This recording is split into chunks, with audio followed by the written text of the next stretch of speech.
Hello everyone and welcome to the Showdown. It is now noon. My name is Peter Bonadio. And I'm Lindsay Martin. Welcome back. On this week's show, our own Kate McDonald paid a visit to the dog show, the Melbourne Dog Show. Very, very cute. Our very own Ahmed Yussuf spoke to filmmaker Reuben, what's his last name? Street, about his project out of Syria. And we're also going to look at the Melbourne Web-Fest as that launched on Friday night. But first, over to the news with Liam Connors. Thanks, Lindsay and Peter. An Australian mother has had a jail sentence increased to 5 years for the fatal assault of Bali police officer. 46-year-old Sarah Connor of Byron Bay was charged with the murder of a Bali police officer last year. Friend David Taylor, originally sentenced to serve 4 years in Bali's Kero-Bokan jail.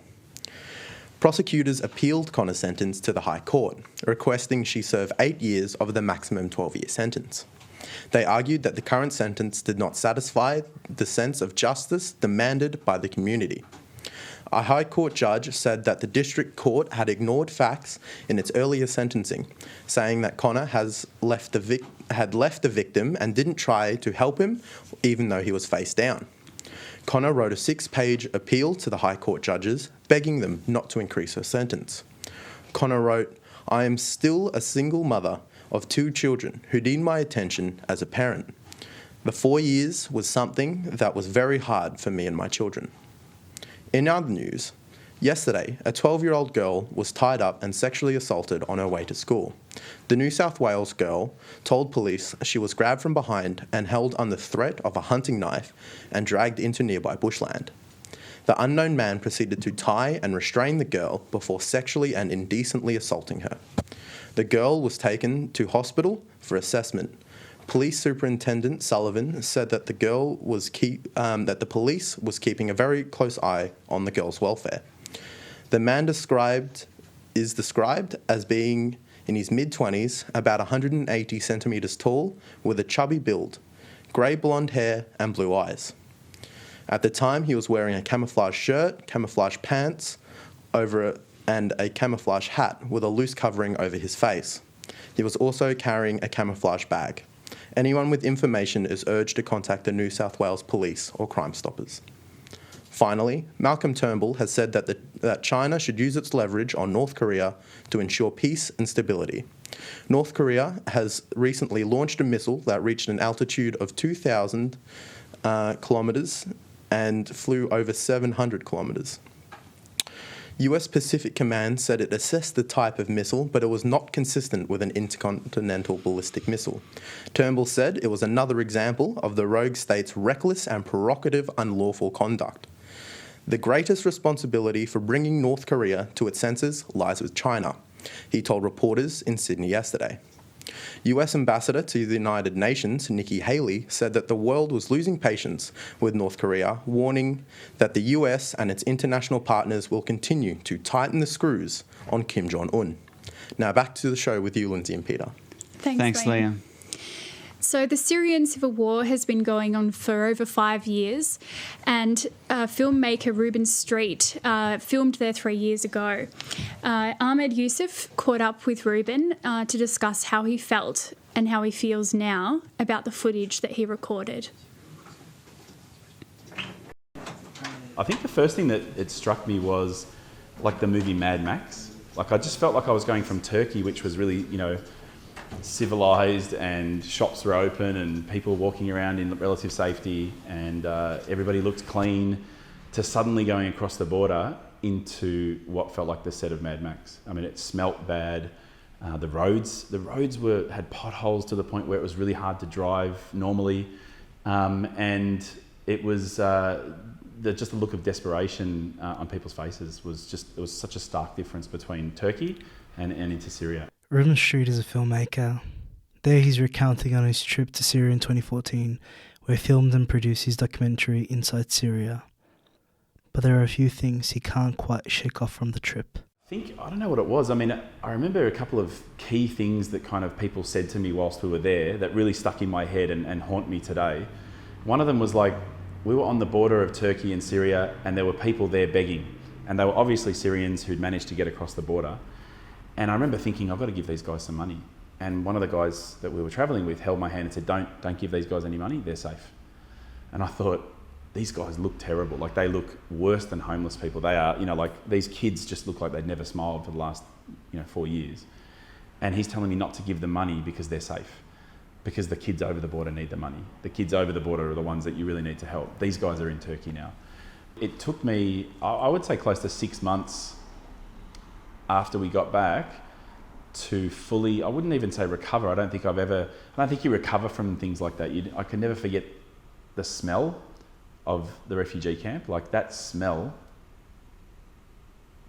it's like a mixture. Like, I don't know if you've ever been to like a garbage tip and a toilet and just mud and all those sort of things all mixed into one. It's such a smell. It almost makes you want to dry retch on the spot. And I seem to get glimpses of, I'll be out doing something and something will go across and it just reminds me of that smell.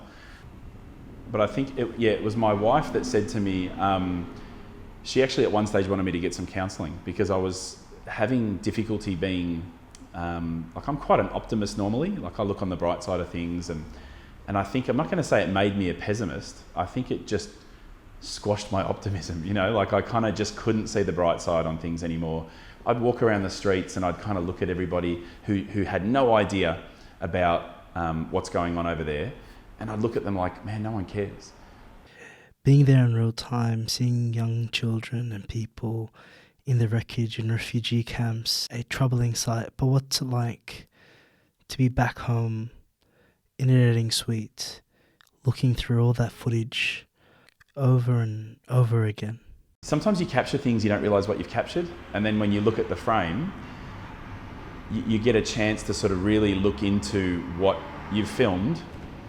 And I remember looking at a couple of scenes and realising there were kids in the background that, I hadn't really paid much attention to, and they looked even worse than the kids I was filming in the foreground. Or even just hearing later on that a car bomb had gone off really close to where we had first congregated when we met a lot of the people in the refugee camp. A car bomb had gone off really close to there and killed 60-something people, like a couple of days later after we left. And I'm thinking to myself, maybe this is the last image of some of these people. I don't even know who's still alive, And now that kind of haunts me. I think about 3 years ago we were there. How many of these kids are still with us? It didn't hit me till I came back. I said, why can't we just get some of these kids? Because some of these kids have been burnt. We met some kids in the burns unit, and like one of these kids was so disfigured that I didn't know whether it was a boy or a girl. Like, I just couldn't tell. I was like, hi, and I couldn't tell. And then I sort of picked up on some cues that it was a girl. And I remember just like, I was just struggling not to cry in front of her because it was like, I've got a boy and a girl myself. And I said, why can't we raise some money for her just to get her flown over and get some operation? Because I know there's no operations happening over there, like not to the extent that, the skills and the specializations that we have here. Why can't we get them over to Australia or to the UK or to America or somewhere where they can get skin grafts and live as normal a life as they possibly can after this? And this person said this to me, and it's never left my mind. We couldn't bring them over, not because we can't afford it, not because they don't deserve the treatment, but if they saw how we're living and had to go back to Syria, it would kill them. Like, if they were able to draw a comparison between the first world now and what they're living in, it would destroy them psychologically. It's better for them to stay in Syria and not see how we're living. And like, that's not just here, that's just across the border in Turkey. It's like the people across the border don't even realise what's happening, a few kilometres away. So the fact that people can live like that and kind of put it out of their mind is hard to deal with sometimes. I understand that human beings forget and that we're not built to deal with ongoing devastation in our minds all the time. As a protective mechanism, we forget. But I think if we do know about it, we have to do something about it. A few years after the release of the documentary, Reuben reflects about the people who he thought were friends on the journey and where they might be now. In terms of what we could show, what we could film, Australian Federal Police, ASIO, all that sort of stuff, there are people over there that are featuring the film now that are kind of, I don't think, allowed back in Australia. And the charity that we went over there to kind of help support in addition to the Turkish charity that they fell underneath the umbrella of, no longer exists because they just cannot get money from Australia sent over there. Under the current laws, you have to be kind of like a charity organisation. And I understand the laws. I understand why they're in place, to make sure that they're going to where they're supposed to be going to, that they're not going to, other organisations that might not be using them for people's benefit. But it's frustrating to know the people yourself that you travelled with and how beautiful their personalities were, and how pure at the time their intentions were, and know that they can't do that level of kind of charity anymore and get help from people in Australia. But at the same time, a few of the people that we travel with have passed away now. One of the kids that we were with is now no longer with us. I don't know how they passed away. I don't know the circumstances surrounding their deaths. I don't even know where some of the people are that we actually, I've felt like we're friends of ours now. We've lost contact with them as well. I don't even know if they're alive. If there's anything Reuben wants his work to show, is that the human story, the people on the ground, the children suffering, that their devastation isn't a hopeless cause, that there is something you can do. All we see on the news is a Toyota Hilux with a machine gun on the back, or devastation, or people fighting, or bombs going off, or night vision with explosions. That's all we see. We never see the kids. We never see the despair and the hope we could give someone. We don't see that. They never show us that. So we kind of feel like it's a lost cause. Like, why bother helping when it's not going to help them anyway? So for me, it's kind of like, I feel like these kind of films where you actually see the kids, you see, what your money can do for people, that's really important to show as well, to counter the helplessness, to counter people feeling like, what's the point? They did it to themselves, or they're all going to die anyway, or whatever. We've got to change that mindset and say, no, you've got to donate, because we've got a generation of kids that's coming through who aren't educated. We've got a generation that are going to be completely helpless. It's going to take generations to get back to where it was. If you can give those kids some hope now, maybe it'll only be a generation. Yeah. So powerful. Very, very powerful. Wow. So we've got Ahmed is here joining us now. What an interview. What a guy. Yeah. I know Reuben a bit. He's personally, just from, he's a friend of mine. And I don't know if this made the edit, but he was talking to me about sort of what happened after he came back, and how he really thought about the way he was living, the work he was doing.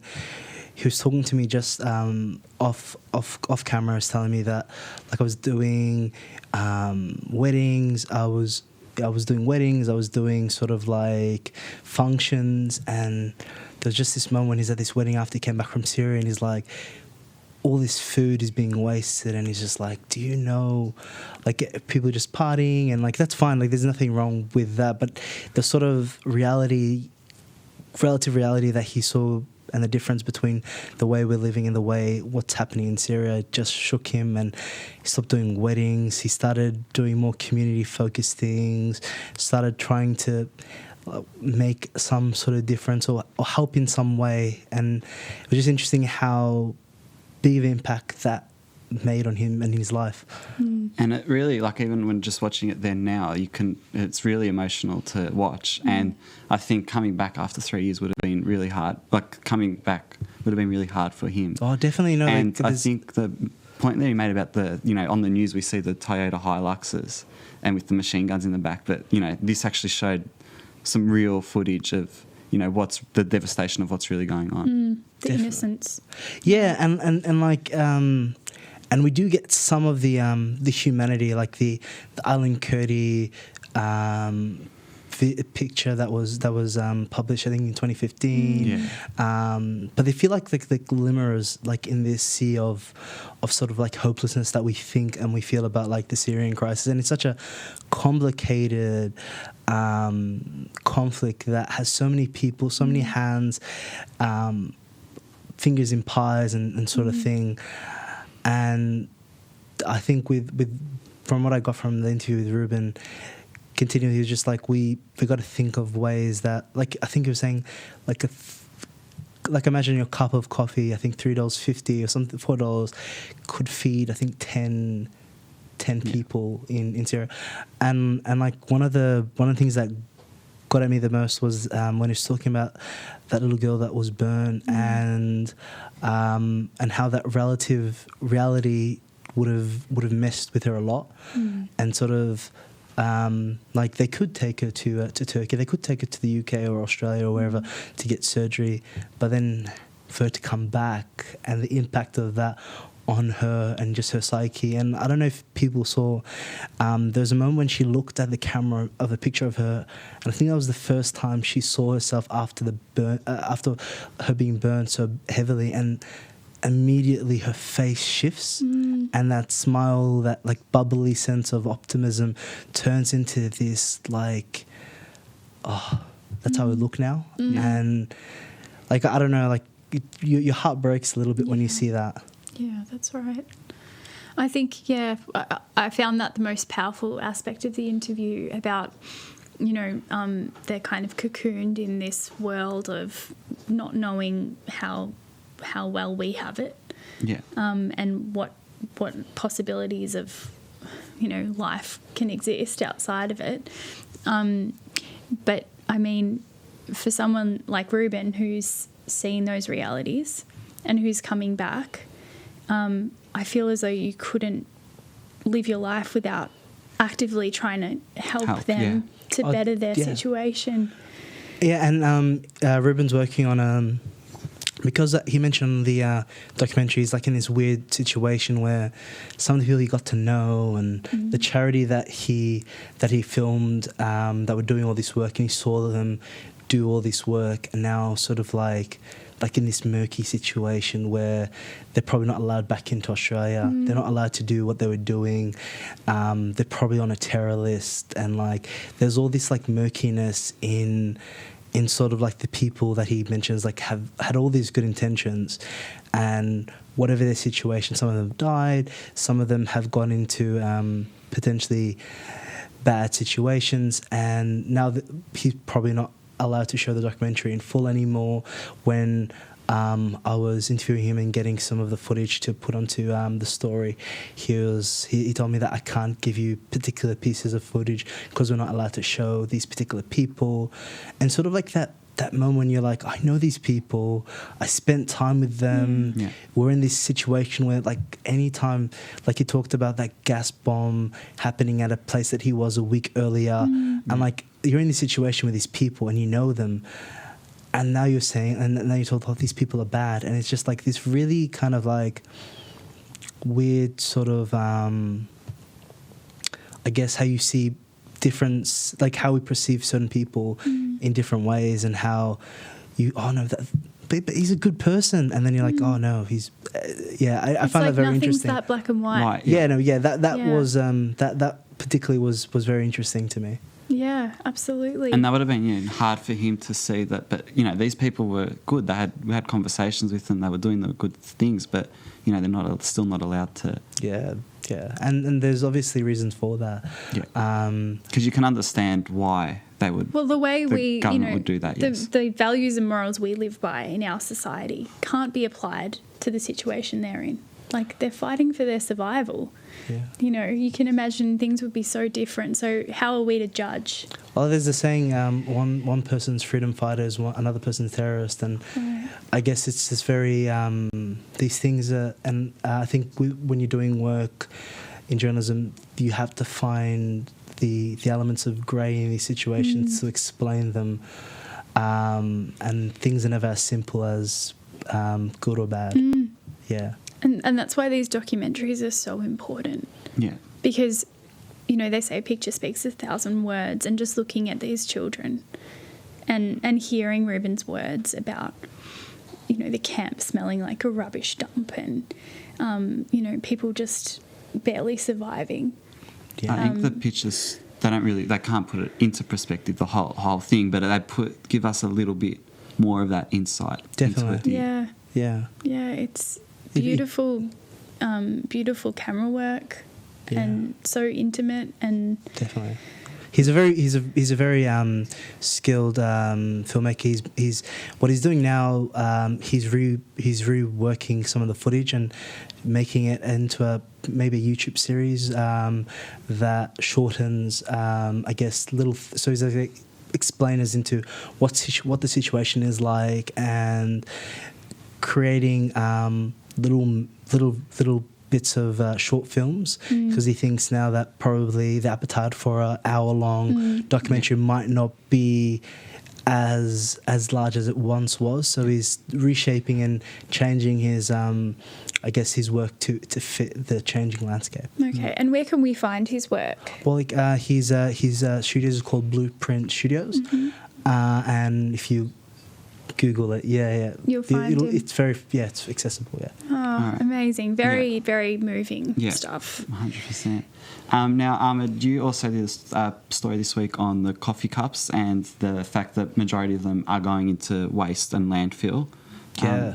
That's crazy. pretty interesting to think that, you have to see the recycling, you think they're just recyclable because majority of it's made out of cardboard, Yeah, this is going from talking about people in dire straits to the excess in society we live in now. Yeah. It's like it's a very interesting sort of like dichotomy of people in like you say, like in need of or in limit of things like food and drink, whereas there's this huge element of waste and gluttony. And every 30 minutes 50,000 coffee cups are wasted, and most of them are not biodegradable.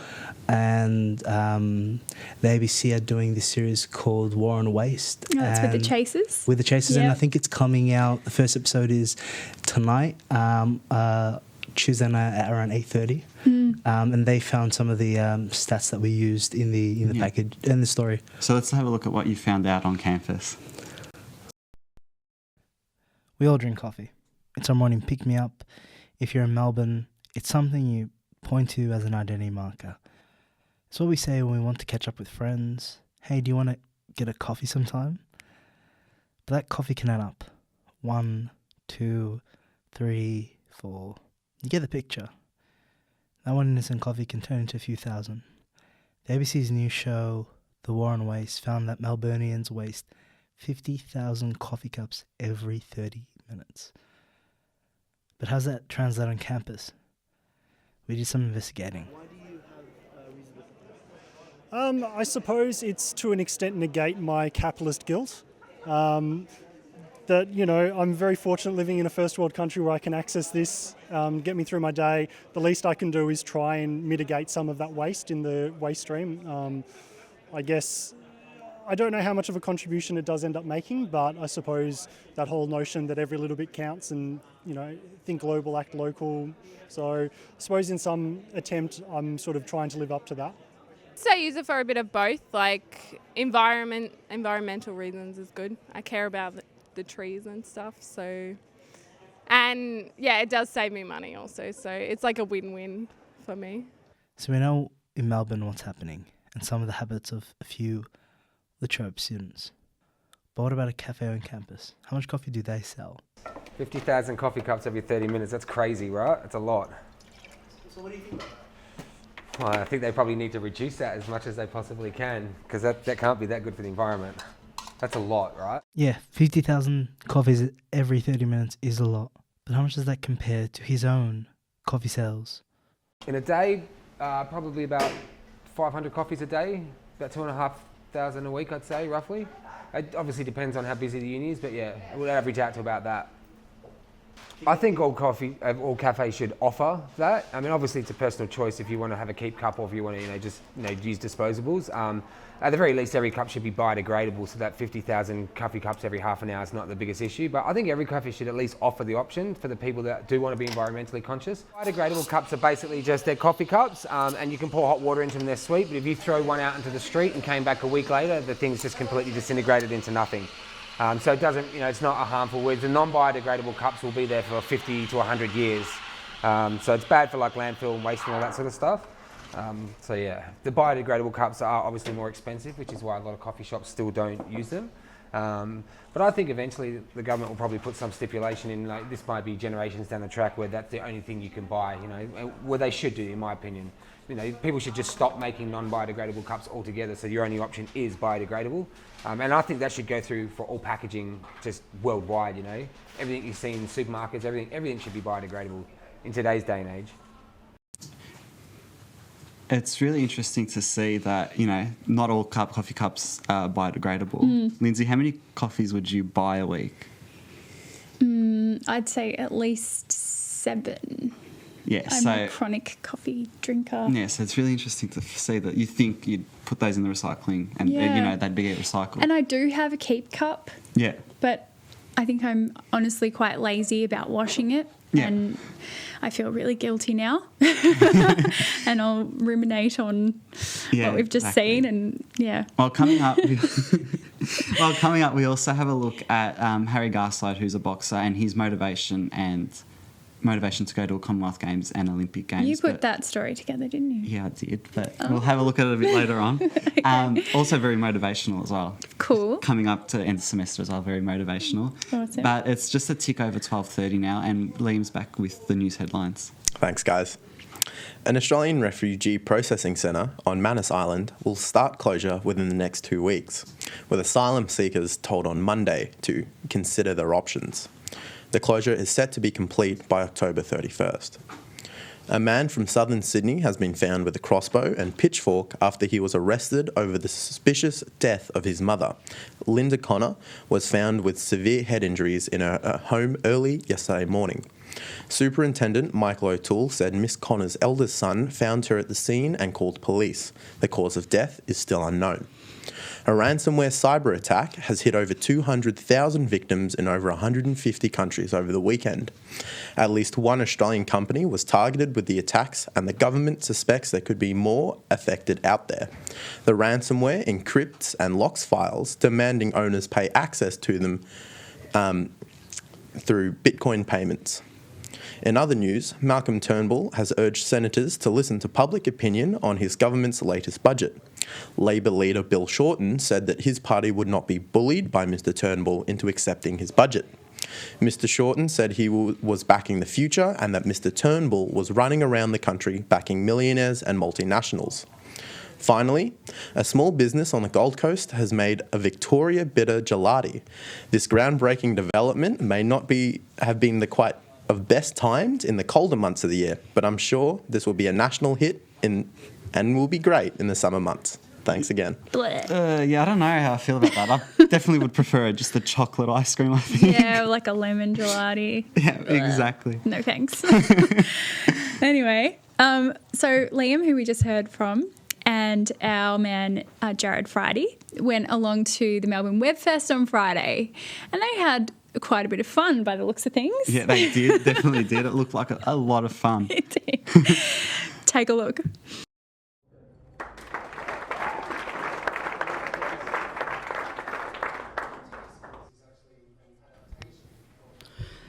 Reporter Jared Friday went to the Melbourne Web-Fest and interviewed festival director Steiner Allingson about the creation and running of the festival. So we're here with Steiner, the festival director. So Steiner, what got you started with the Melbourne Web Festival? Well, I made a web series actually a few years ago that got selected into some festivals overseas. Yep. I went to LA of all places and went to this festival. Like, I didn't know that much about web series when I was making it. I was like, I don't know, I'm making something for the web. It's what do I call it? Web series. It's a serial thing for the web. And it got selected into the first web series festival in the world, LA Web-Fest. And I went over there and I met all these people from Melbourne who were making web series that I didn't know about. And there were hundreds and hundreds of people there.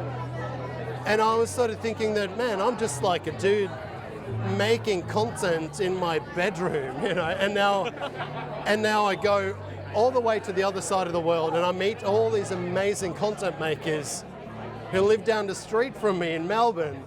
We need to do this back home as well. Yeah. So that's basically how this started, yeah. And it wasn't all my doing. It was a team of people who got together and realised that, hell yeah, we got to do this. That's what we're going to do.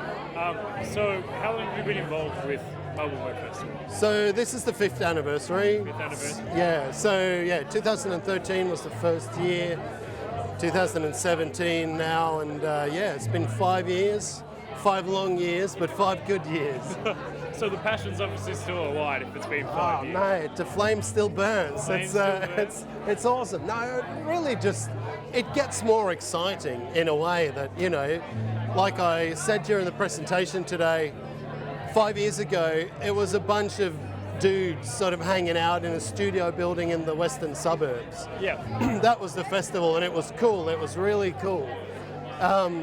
You know, if you had 10 grand to make something, you were catched up. Yeah, swimming in it. And in 5 years, we've gone from that to series actually getting funding from screen agencies, from broadcasters, production companies investing in this space. There's branded content where companies are investing in, you know, everything from IKEA to Kmart, you know, to whoever makes your toaster, are investing in this sort of space. And it's just opened up so much in the 5 years. It's absolutely ridiculous, which is really exciting. But at the same time, for us as a festival, we need to sort of keep in mind that web series is a place where a lot of people start out, where a lot of people try new ideas and that sort of thing. Yeah. So for anyone who wants to get involved with the Melbourne Web-Fest, what's your recommendations or how can they do it? Well, you should come to the festival from the 29th of June to the 2nd of July, I reckon. It's going to be a phenomenal year. So, you know, it's open for everybody. There's something for everybody, I think. If you are a creative, we have a full day of professional development at Latrobe University. Lots of workshops on everything from how to market yourself on the interwebs to how to approach funding bodies to how to write a solid script on no money.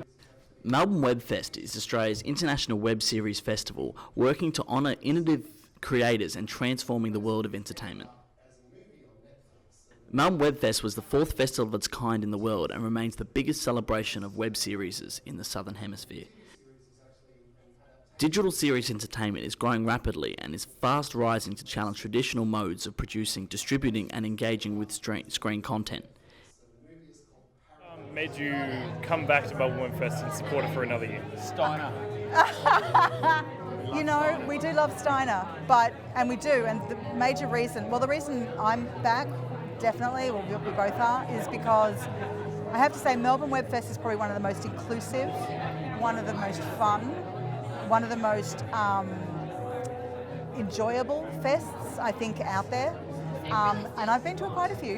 And I really found, particularly last year, and it is Steiner as head of the fest, that there's a culture here that is incredibly rewarding to feel a part of. And you do feel like you're part of a community, and that is huge because we're all working separately in our little corners of the world. And when we come together for something like this, and you're really included as community, and you never felt like you shouldn't be there. Steiner was amazing in particular, but all the guys involved in the festival are amazing in just including you. Literally, they'd be saying, we're going off to have a drink. Hey, come with us. I mean, things like that. It makes a huge difference to feel that much part of something. And so you feel like you're part of something bigger. So that's why I love Melbourne Web. The web series ended up as a movie on Netflix. So the movie is called Parallels, and the TV series that is currently Fluffy cat! Fighting ISIS. Really kicking in. I've said that before. Hey, Mike, I need a mic. I take this mic now. That was looked like a lot of fun. But now it's time for sport with Mitch and Jared. Good afternoon, guys. Thanks for having us back. Didn't get a gig last week. Yeah, well, good to have you back on the panel. It's good to see your faces again, and we can now talk some sport. But guys, first to a sadder note, news coming out this morning about Jesse Hogan. Yeah, James? so Jesse Hogan, unfortunately, has been diagnosed with testicular cancer.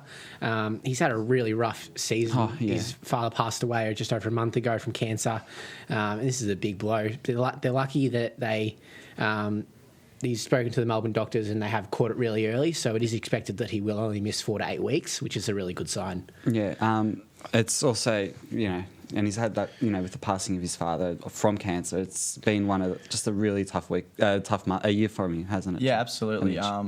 But yeah, like Jared said, there's been a little bit of good out of the bad with the early detection, obviously, and it only happened. Well, the release was only came out this morning, but we've already seen, national praise for him, and the whole league's behind him at the moment. So 100%. And looking through social media this morning, every club was backing him, supporting him, all fans from any club, no matter what club. It's just one of those situations where you want to see the person recover, just health-wise more than footy-wise. Definitely. Absolutely.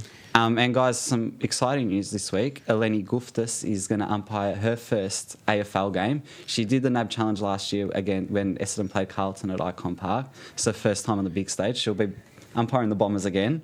Hopefully works in our favour. But really good sign for the AFL introducing them. It's great.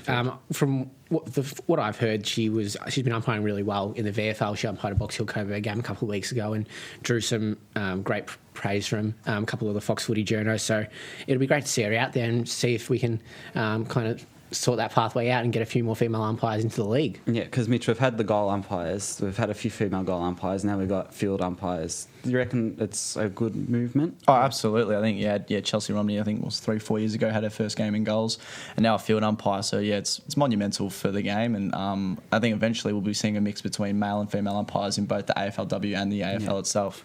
But, absolutely. And to likes and dislikes this week from the AFL round 8, bit more of an ordinary week in terms of, favoured teams actually winning this week, not like we had last week where we had shambles across the league. Mitch, what are your quite an unusual like for you this week? Yeah, well, I actually went for a team that lost this week. I went for the Tigers. So I think it's not necessarily like a big like for them this week. I think it's more just a bit more sorrow. I think after the goal after the side, is it a sympathetic like? But I think generally they deserved the win on Sunday. I think Freo didn't really play their best football, especially in that last quarter. You saw Richmond come back from 6 goals down, and you saw in that Brandon Ellis goal with 21 seconds left that Richmond had, I think, 8 of the closest 10 blokes around the ball in their forward 50, and Fremantle just didn't have the legs, or so we thought until the 20 seconds left when Lachie Neale just burst through the middle and hits David Mundy. But there's been talk all week about that setup at that centre bounce with 20 seconds to go. There was forwards for Richmond. I don't think you shouldn't have a player forward of the ball at that point. When you're less than a goal up with under a minute left, you just put everyone in the back. And there was, I think Daniel Rioli was on the wing. Don't you just sort of slide him down to the back of the box? Yeah, uncontested. He kind of maybe lost. I think he might get from a second-year player, but 100%. Uncontested. And he's not really an option out there. You would have thought if Richmond got the ball, they're just going to go straight forward. But like you said, they had players forward, and they didn't really have a sweeper or a second man behind the ball when Lachie Neale just was able to come through and obviously hit up David Mundy. And your dislike for this week is your beloved Cats. Unfortunately, against the All Bombers. Another third week in a row, really. A third loss in a row after starting 5-0.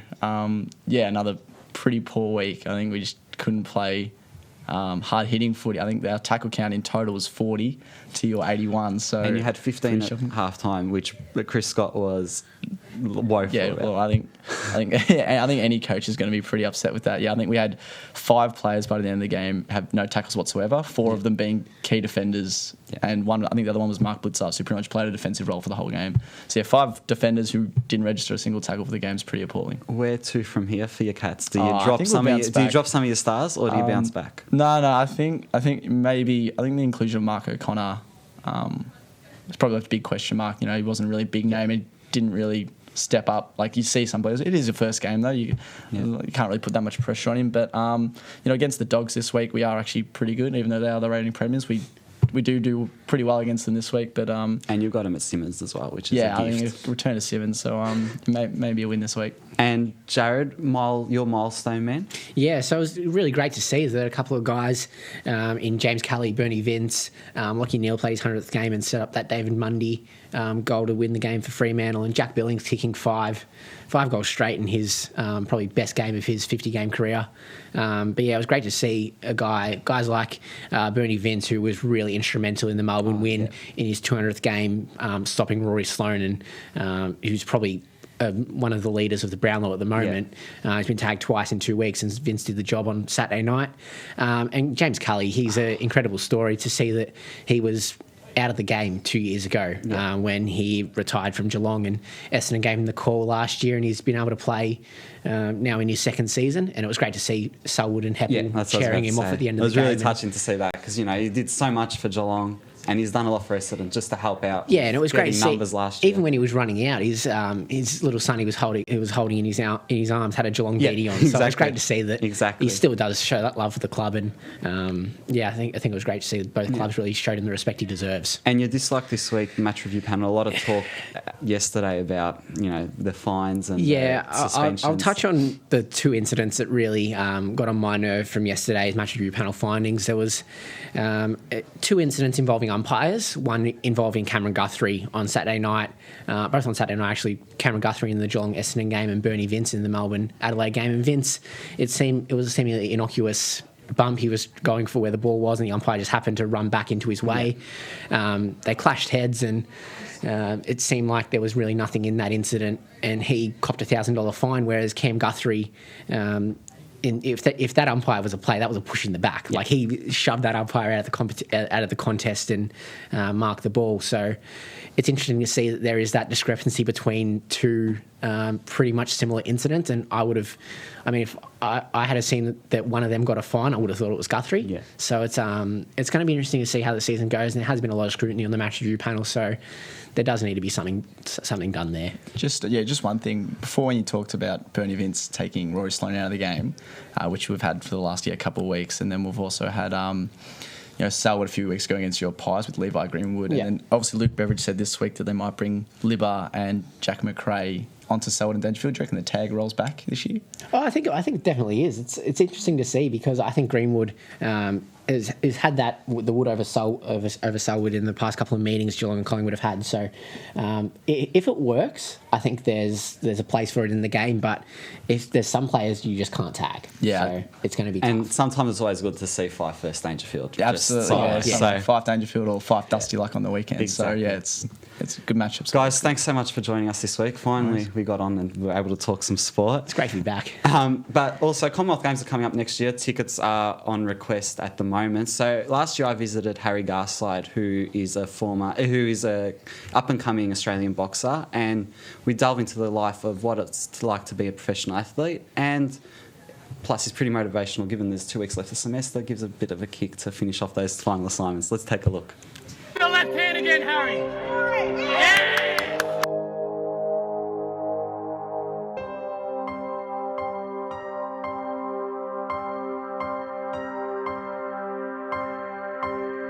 My name's Harry Garside. I'm the current 60 kilo lightweight Australian national champ.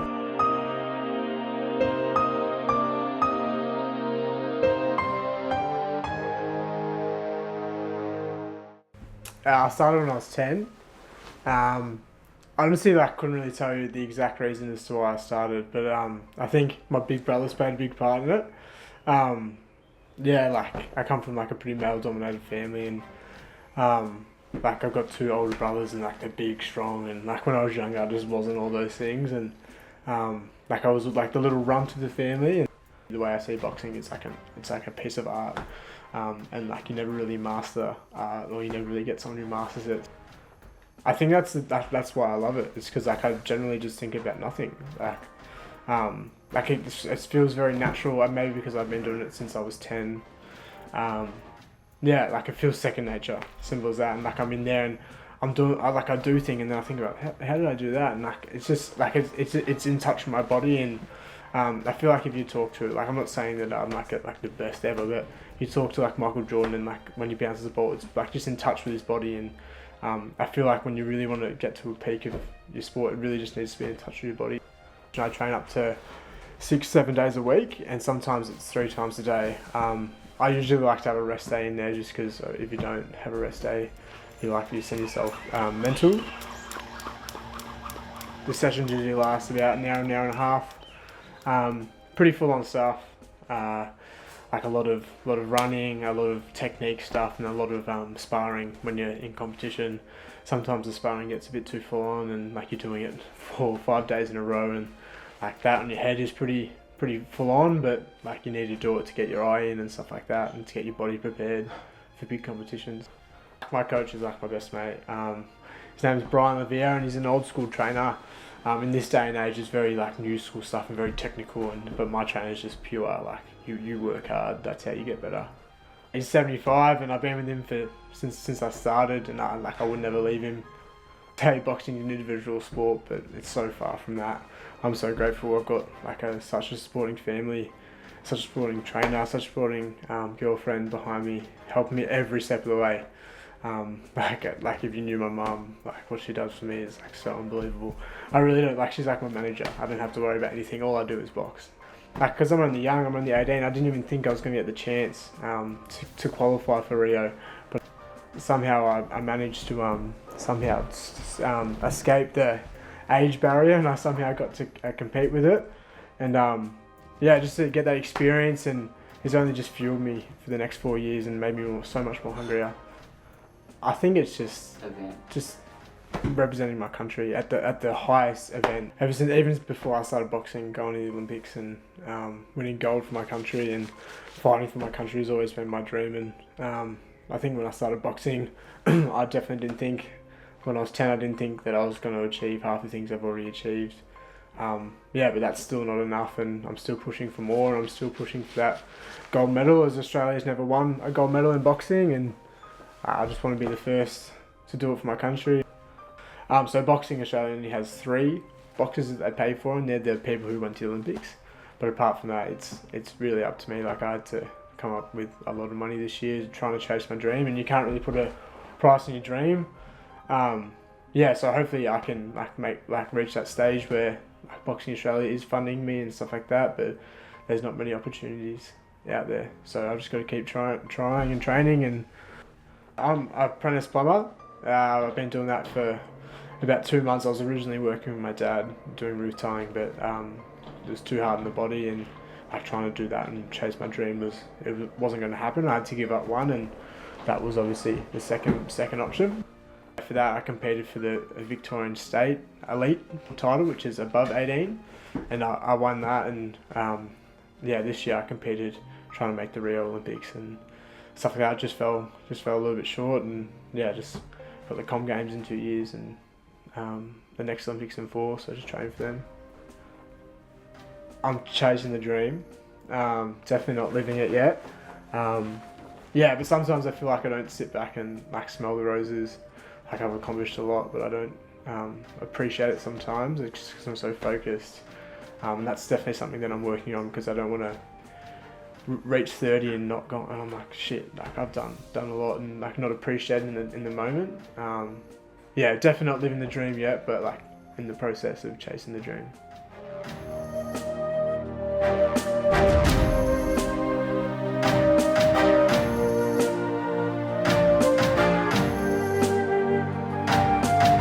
What an inspirational young man with amazing fashion sense. Yeah, the singlet and the jumper was quite the look back last year. Yeah. But no, he's a really determined individual, and he'll do very well. I can already tell. Yeah, just interviewing him, you sure. could tell that he's got very good potential. Yeah, that's right. That's exciting. Yeah, very, very. That's all we've got time for today. But coming up next is 1300 with Rachel and Calvin, and their producer Jake Kohler joins us now. Jake, what's coming up on 1300 today? So we've got a pretty packed show. Starting off, we have a very serious topic of revenge porn, and then we lead into some more kind of parody stuff of a current Latrobe affair, which is going to be really funny. You should definitely check that out. Meg's Minute, she's reviewing the new Alien film, and then we get into a discussion on conspiracy theories and aliens in Australia. Sounds so good. Yeah. Following from that, then we have Sheridan and Marie doing their Please Explain segment, but they've also put a package together about the new, the rail they're putting in for the airport. They Wow. put together this. It's good. It's a parody of the Simpsons monorail thing. We'll have to tune into that. Thanks for that, Jake. No worries. Thanks, Jake. Well, thank you for joining us today. It's been a pleasure as always. I'm Lindsay Martin. And I'm Peter Monadeo. See ya. See ya.